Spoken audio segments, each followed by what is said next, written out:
Hello guys, तो आपका स्वागत है टेक्नोलॉजी ब्लॉग के एक नए फ्रेश और कमाल के एपिसोड में। तो आज हम बात करेंगे कि अलार्म चैन पुलिंग लाइट का मतलब क्या होता है।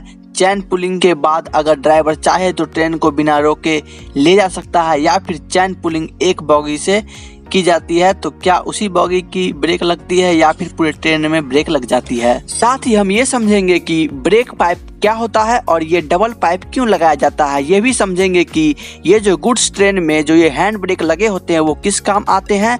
तो बात ऐसी है कि ट्रेन में हजारों पैसेंजर बैठे होते हैं, अगर ट्रेन का एक्सीडेंट होगा तो बहुत सारे जान माल की क्षति होगी।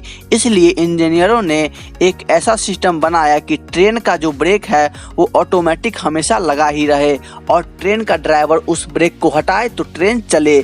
जबकि कार, मोटरसाइकिल, साइकिल में ऐसा होता है कि ब्रेक हम लगाते हैं, जबकि ट्रेन में ब्रेक हमेशा लगा ही रहता है। ट्रेन के जो ये चक्के होते हैं उनमें दोनों तरफ से ये ब्रेक शूज लगाया रहता है, इसे ब्रेक शूज कहते हैं। ये ब्रेक शूज जो होते हैं ये हमेशा ट्रेन के चक्के को पकड़े रहते हैं और ड्राइवर जो है वो लोकोमोटिव में बैठता है, यानी ड्राइवर ट्रेन के इंजन में बैठता है तो वो इस ब्रेक शूज को हटाने के लिए उसमें प्रेशर भरता है। दो पाइप के द्वारा ये प्रेशर 5 किलोमीटर पर सेंटीमीटर स्क्वायर से लगाया जाता है। इस प्रेशर से ये ब्रेक शूज 5 सेंटीमीटर पीछे हट जाते हैं, जिस वजह से ट्रेन चलने लगती है। लेकिन जब ड्राइवर को ट्रेन रोकना होता है तो वो इस प्रेशर को रिलीज कर देता है। आपने सुना होगा जब ट्रेन रुकती है तो गैस रिलीज होने की आवाज आती है। तो ये ब्रेक शूज किस धातु के बने होते हैं, तो ये पहले कास्ट आयरन के बने होते थे, जिससे ब्रेक लगने पर स्पार्क उत्पन्न होता था। लेकिन अब ये ब्रेक कंपोजिट मटेरियल के बने आते हैं, जिसके कारण इनमें कोई घिसावट नहीं होती है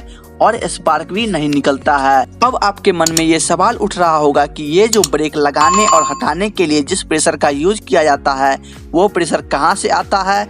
तो ये इस तरह के चैम्बर से 2 पाइप के द्वारा ब्रेक पर अप्लाई किया जाता है और ये एयर प्रेशर को इस चैम्बर में भरने का काम कंप्रेसर करता है। कंप्रेसर एक तरह का बड़े से फैन के द्वारा उत्पन्न एयर को दबाव के द्वारा पूरे ट्रेन के प्रेशर चैम्बर में भेजता है और जब लोको पायलट को ब्रेक लगाना होता है तो वो इस प्रेशर को रिलीज कर देता है, जिसके कारण कि पूरे ट्रेन में एक साथ ब्रेक लग जाती है। जब हमें ट्रेन को इमरजेंसी में रोकना होता है तो हम इस कर देते हैं और हम सुनते होंगे कि वैक्यूम हो गया।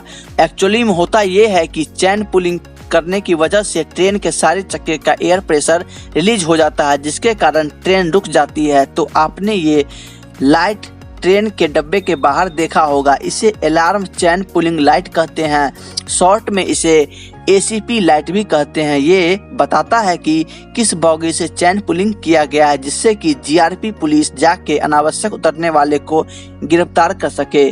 तो अब आप पूछेंगे कि अगर हम चैन पुलिंग कर देते हैं तो क्या लोकोमोटिव ड्राइवर की मजबूरी है ट्रेन को रोकना, या फिर वो ट्रेन को बिना रोके आगे बढ़ सकता है। तो इसका जवाब है हाँ।